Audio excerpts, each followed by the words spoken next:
Hello guys, अपना time हो गया है मैथ पढ़ने का।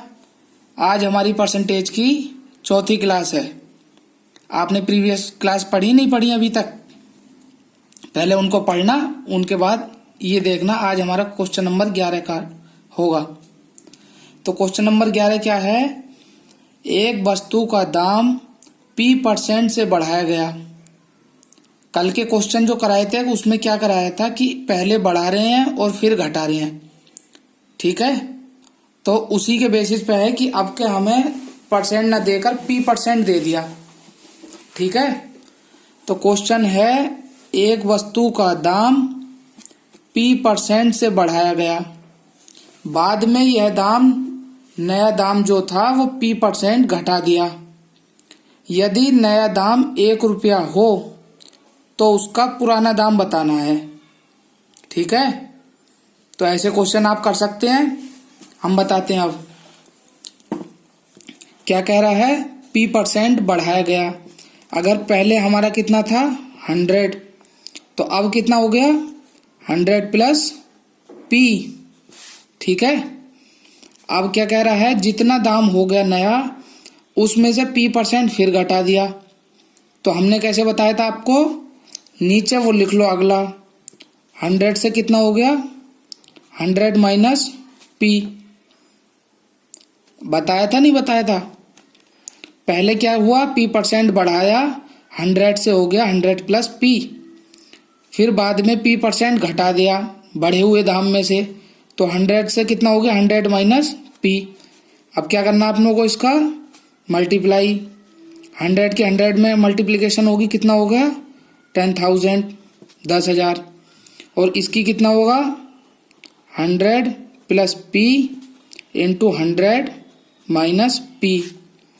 तो 10,000 से कितना हो गया, ये कैसे सोल्व करते हैं, A plus B A minus B, formula पढ़ा होगा आपने। तो ये हो गया 10,000 माइनस P²। ठीक है, नहीं समझ में आया नहीं आया? 10,000 से कितना हो गया 10,000 माइनस P²। तो अब क्वेश्चन में क्या दे रखा है, नया दाम 1 रुपये है। तो जो ये है 10,000 माइनस P², तो इसकी वैल्यू क्या दे दी 1 रुपये। तो कैसे होगा 10,000 माइनस P², इसकी वैल्यू क्या हो गई 1। अब 1 की वैल्यू कितनी आ जाएगी, 1 की वैल्यू हो गई 1/10,000 माइनस P²। अब वैल्यू निकालनी क्या है हमको, मूल वैल्यू। तो मूल दाम क्या था हमारा, ये 10,000। तो 10,000 की वैल्यू कितनी हो जाएगी, 1 की वैल्यू है 1/10,000 माइनस P²। तो 10,000 की वैल्यू हो गई 10,000/10,000 माइनस P²। तो हमारा आंसर क्या होगा, यहाँ लिख सकते हो आप, न्यू प्राइस, नया दाम कितना हो गया 10,000/10,000 माइनस P²। तो आपको यहाँ तक बात समझ में आई कि नहीं आई? आप मुझे क्वेश्चन पढ़ के बताओ, एक वस्तु का दाम P% से बढ़ाया गया, बाद में ये दाम बढ़े हुए दाम से P% घटा दिया। तो जब कह रहा है क्वेश्चन P% बढ़ाया तो 100 से कितना हो गया 100 प्लस P। और जब कह रहा है 10% घटाया तो ये हो गया 10,000, 10 से 100 माइनस P। अब क्या करते हैं हम, इसकी गुणा करते हैं इसमें। तो 10,000 से कितना हो गया 10,000 माइनस P²। तो जो बाद की संख्या थी, बाद की वैल्यू थी, उसकी वैल्यू क्या दे दी 1। तो 10,000 माइनस P² की वैल्यू क्या है 1 रुपया। तो 1 की वैल्यू कितनी आ गई 1/10,000 माइनस P²। अब निकालना है हमें मूल दाम। तो मूल दाम मतलब पुराना। तो 10,000 थी तो 10,000 का हो गया 10,000/10,000 माइनस P²। आपको समझ में आया? ठीक है, अगला क्वेश्चन करते हैं हम। Question number 12। क्वेश्चन नंबर 12 है, एक सिनेमा घर की सीटों में 25% की वृद्धि की गई और एक टिकट के मूल्य में 10% की वृद्धि कर दी। तो आपको बताना है कुल आय में कितने प्रतिशत की वृद्धि होगी। क्वेश्चन ध्यान से पढ़ो। एक सिनेमा घर की सीटों में 25% की वृद्धि की गई। एक टिकट के मूल्य में भी 10% की वृद्धि कर दी। तो आपको बताना है कुल आय में कितने प्रतिशत की वृद्धि होगी। ठीक है। चैनल अच्छा लगे आपको, चैनल को सब्सक्राइब करो। वीडियो अच्छी लग रही है आपको तो लाइक करो। ठीक है। चैनल सब्सक्राइब करना ना भूलें। आपको क्लास अच्छी लग रही होंगी, कंटेंट अच्छा मिल रहा होगा। इस क्वेश्चन को हमने दो तरीके से बताया था पिछली बार भी, और आज भी हम इसके दो मेथड बता रहे हैं, लेकिन आपको फोकस करना है सेकंड मेथड पर। तो पहला मेथड क्या था, फॉर्मूला बेस। कैसे, x plus y plus x y upon 100। अब इसमें x क्या है, 25, तो 25 की वृद्धि हो रही है तो आप लिखोगे 25, प्लस दूसरी भी वृद्धि हो रही है तो आप लिखोगे 25 प्लस 10, प्लस x कितना है 25 गुणा y कितना है हमारे पास 10 अपॉन 100। 10 से एक जीरो कट गया, कितना हो गया 25 और 10 35, 35 प्लस 25/10 तो कितना हो गया 35 प्लस 2.5 तो कितना हो गया 35 और 2 37.5। ये होगी इसकी प्रतिशत वृद्धि। अब हम सेकंड मेथड बताते हैं। ये मेथड आया समझ में, x plus y plus x y upon 100। ये होता है फॉर्मूला बेस मेथड, लेकिन हमें क्या करना है बिना फॉर्मूले के, क्योंकि हम फॉर्मूला भूल सकते हैं, मेथड कभी नहीं भूलते। तो हम बताते हैं आपको सेकंड मेथड। सेकंड मेथड, ठीक है। 25% की वृद्धि, आप 25% को कैसे लिखते हो, 25 से कैसे लिखोगे 1/4। क्या हो रही है वृद्धि, तो क्या हो गई 4 से कितनी हो गई 5। और 10% को कैसे लिखते हो आप 1/10। तो यहां लिखोगे 10 से कितनी हो गई 11। आया समझ में।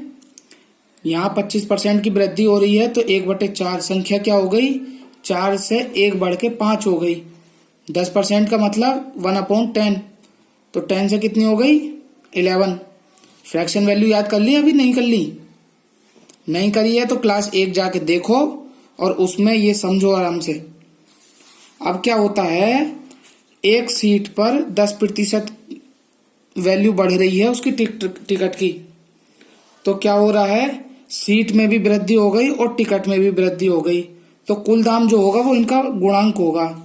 तो 10 चौक 40, अब कितनी हो गई 11 पंजे 55। तो अब उसकी इनकम कितनी हो गई, पहले 40 थी अब 55 हो गई, तो बढ़ कितनी गई 15 बढ़ गई। कितनी बढ़ गई 15।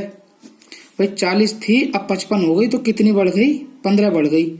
लेकिन ये 15 बढ़ी किससे है 40 से। परसेंट लगाने के लिए गुणा करते हो आप 100 से, तो 0 से 0 गया, कितना हो गया 2 से काटो 2 दूनी 4, 2 पंजे 10, अब कितना हो गया 15 पंजे 75/2। ये कितना हो गया 37.5%। ये आपका आंसर है। मैं सेकंड मेथड और पहला मेथड दोबारा से बताता हूं सही करके। फॉर्मूला बेस जाओगे आप तो फॉर्मूला कहता है पहला प्रतिशत वृद्धि या कमी प्लस दूसरी प्लस दोनों का गुणांक अपॉन 100। तो पहला क्या 25% की वृद्धि प्लस 10% की वृद्धि प्लस 25 गुणा 10 अपॉन 100। जब आपने इसको सोल्व किया तो आंसर आया 37.5%। अब आपने किया बिना फॉर्मूला बेस, तो बिना फॉर्मूला बेस कैसे करते हैं, 25% को आपने लिखा फ्रैक्शन वैल्यू 1/4 और 10% को क्या लिखा 1/10। तो क्या हो गया 4 से कितनी हो गई 5, 4 से हो गई 5। कैसे हो गई, संख्या थी हमारी 4, क्या थी संख्या 4, पहला दाम था इसका 4, 4 से हो गए 5 और दूसरा क्या था 10, 10 से हो गया 11। जितना ऊपर होता है उसको ऐड करते हैं और नीचे वाली संख्या मूल संख्या होती है। तो कितना हो गया 40 से 55। तो कितने परसेंट की वृद्धि हुई 37.5। कैसे 40 से 55 हुआ तो 15 बढ़ गया। बटे में हम वो लिखते हैं कि किससे बढ़ा। अगर यहाँ घट रहा होता तो आप लिखते किससे घटा, लेकिन यहाँ क्या हो रहा है बढ़ रहा है। तो 40 से 55 हो गया, 15 बढ़ गया, कितने से 40 से। गुणा करते हैं परसेंट लगाने के लिए 100 से। इसका आंसर हो गया 37.5। ये इसका आपका आंसर हो गया। समझ में आया कि नहीं आया? दोबारा देखना, अच्छे से देखना, बहुत अच्छा क्वेश्चन है, समझ में आ जाएगा आपको। और ये मेथड पे कमांड करो कि बिना फॉर्मूला बेस आप सोल्व कर पाओ सही से। अब नेक्स्ट टाइप लेते हैं हम क्षेत्रफल पर आधारित प्रश्न। हमने कितनी टाइप के क्वेश्चन करा दिया आपको? 3 टाइप के। पहले क्या कराया था? प्रतिशत कमी के ऊपर। दूसरा कराया था प्रतिशत वृद्धि के ऊपर। तीसरा टाइप कराया था हमने आपको जिसमें प्रतिशत कमी और वृद्धि दोनों आ रहे हों। नेक्स्ट टाइप क्या होती है आपकी? क्षेत्रफल पर आधारित प्रश्न। ठीक है, तो क्वेश्चन नंबर 13, वृत्त की त्रिज्या में 50% की वृद्धि कर दी जाए। कितनी? 50% की वृद्धि कर दी जाए तो उसके क्षेत्रफल में कितनी कमी होगी? तो सबसे पहले आप मुझे ये बताओ, वृत्त का जो क्षेत्रफल होता है उसका फॉर्मूला क्या होता है? वृत्त का क्षेत्रफल, इसका फॉर्मूला होता है पाई आर स्क्वायर। तो पाई क्या होता है? कांस्टेंट होता है, और आर कांस्टेंट नहीं होता है। ठीक है, तो आप ऐसे समझ सकते हैं, पहले सर्कल की और दूसरे सर्कल की। ठीक है, तो पहले सर्कल का क्षेत्रफल अनुपात दूसरे सर्कल का।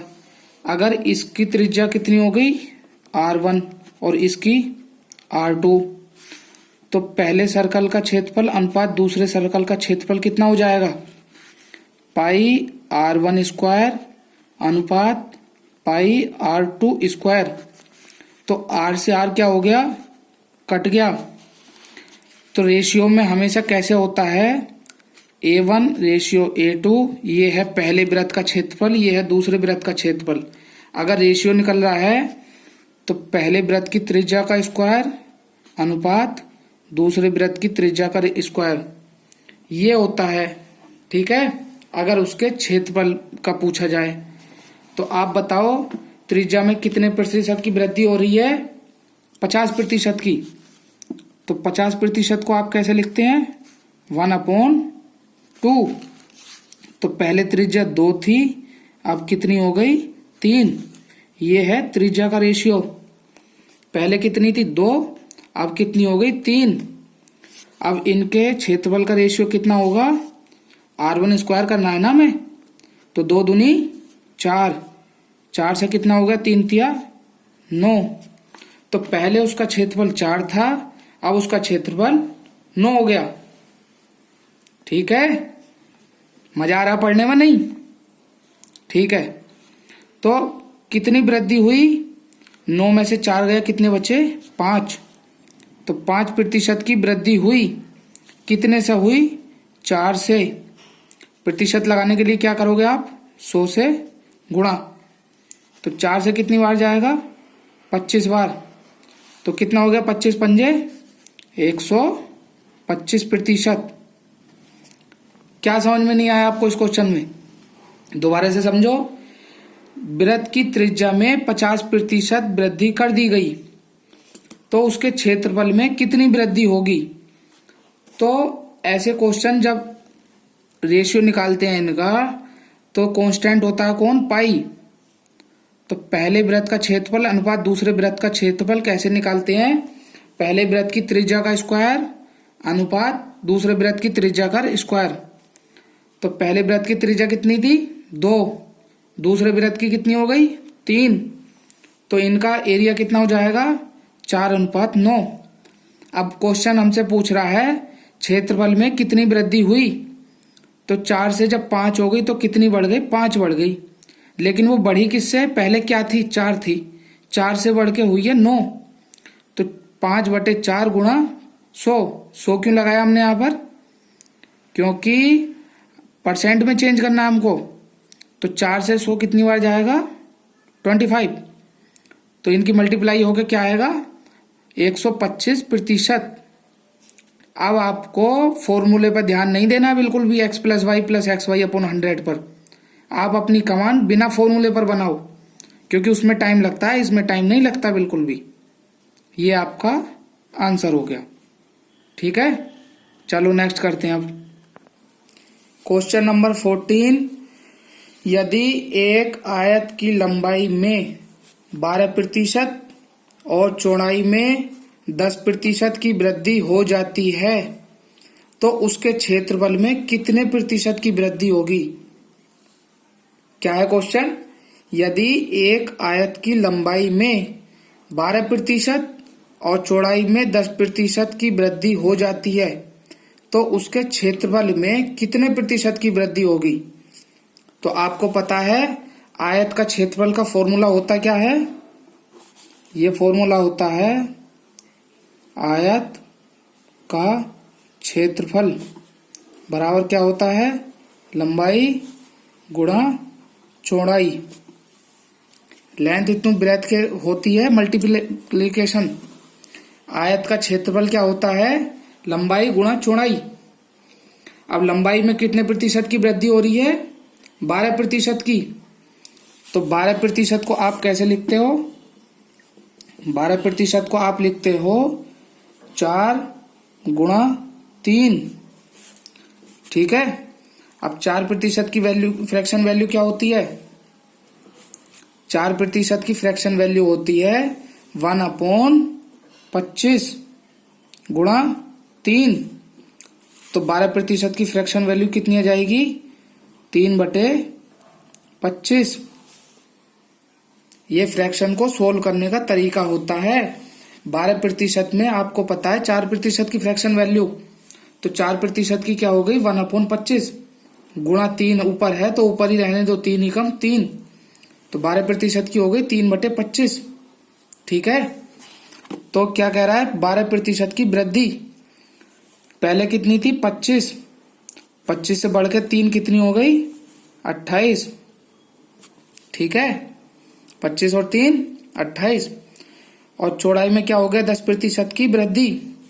10% का मतलब 10 से कितनी हो गई? 11। आपको पता है 10% की फ्रैक्शन वैल्यू होती है 1/10। अब इसकी क्या कर देंगे हम? गुणा। लंबाई गुणा चौड़ाई होता है ना उसका क्षेत्रफल। तो 25 × 250। ठीक है। अब इसको कैसे करोगे? 11 × 88। कितना बचा? हासिल का हो गया 8। 11 दूनी 22 और 8 कितने हो गए? 30। 11 × 88, हासिल का लगा 8। 11 दूनी 22 और 8 30। तो पहले क्षेत्रफल था 250, अब कितना हो गया? 308। तो कितना बढ़ गया? 58 बढ़ गया। लेकिन ये बढ़ा कितने से? 58 250 से। प्रतिशत में चेंज करने के लिए 100 से करोगे आप गुणा। 25 दाई और 25 चौका 100। ठीक है। नहीं आया आपको समझ में? आपको समझ में आया कि नहीं आया? 25 दाई 250 और 25 चौका 100। अब कैसे करोगे आप? 58/10 गुणा 4। तो 4 अट्ठे 32, हासिल का 3, 5 चौक 20, 3 23/10 कितना हो गया? 232/10। तो इसका आंसर क्या हो गया? 23.2%। दोबारा से समझाते हैं हम। कहाँ आपको समझ में नहीं आया ये बताओ आप। यदि एक क्वेश्चन में अगर कहीं भी कोई डाउट हो तो कमेंट करके हमें बताना, हम अगली वीडियो में आपको बताएंगे इसका सॉल्यूशन। कहीं भी आपको कोई भी डाउट हो तो कमेंट में बताओ, और चैनल को सब्सक्राइब करना ना भूलें। वीडियो अच्छी लगे तो उसे लाइक कर दें। यदि एक आयत की लंबाई में 12% और चौड़ाई में 10% की वृद्धि होती है, तो हमने आपको सोल्व करना बताया कि 12% की फ्रैक्शन वैल्यू कैसे निकालते हैं। 12% को 2 में चेंज कर लो आपको ऐसे में, जिसका नहीं पता आपको क्या करना है, 12% को आप 2 भागों में बांट लो, 4% गुणा 3। अब 4% की तो आपको पता है 1/25 होता है, क्योंकि आपने याद कर लिए पहले से, गुणा 3। तो ये कितना हो गया, 3/25। पहले कितनी थी, 25। अब 3 बढ़ के कितनी हो गई, 28। हमेशा नीचे वाली संख्या में उतना ही ऐड करते हैं जितना ऊपर लिखा होता है, ठीक है। तो 25 से कितनी हो गई, 28। और दूसरा क्या कह रहा है, 10% की वृद्धि, तो 10 से कितनी हो गई, 11। अब लंबाई गुणा चौड़ाई होता है उसका क्षेत्रफल, तो लंबाई ये है, चौड़ाई ये है, तो 25 ढाई 250। इसकी 11 की गुणा 28 में करोगे तो 308 हो गई। पहले उसका क्षेत्रफल 250 था, अब उसका क्षेत्रफल 308 हो गया। तो कितनी बढ़ गई, 58। ये जो 58 बढ़ा है वो कितने से बढ़ा है, 250 से। 250 से बढ़ा है तभी तो 308 हुआ है। तो 58/250 प्रतिशत लगाने के लिए गुणा करते हैं 100 से।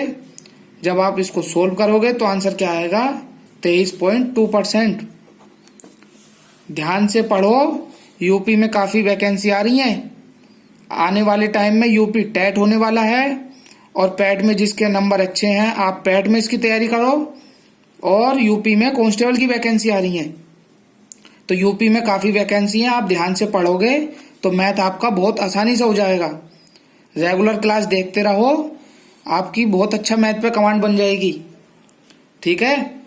और कुछ दिन की बात है, कुछ दिन में हम बोर्ड ले आएंगे और बोर्ड पे पढ़ाना चालू कर देंगे, ठीक।